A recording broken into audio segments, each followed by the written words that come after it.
Hi everyone, welcome back to another episode of Banking and Crypto Guide.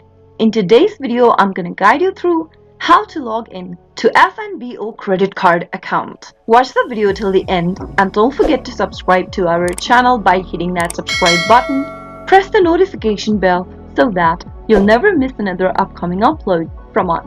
Start off by opening up a web browser. In the web address bar, type in www.card.fnbo.com and press enter on a keyboard. Once you end up in the official site of FNBO or First National Bank of Omaha, click on the login button at the top right hand corner. In the pop-up, click login. Now go to the sign in area and type in your user ID in the first text box. On the next field, type in your password. If you don't remember your password during login in, click on the forgot password link and follow the instructions till the end. Similarly, if you happen to forget your user ID, click on this forgot user ID link and follow the instructions in order to look for your user ID. After filling in your details, click the sign in button and you'll be able to log into your FNBO credit card.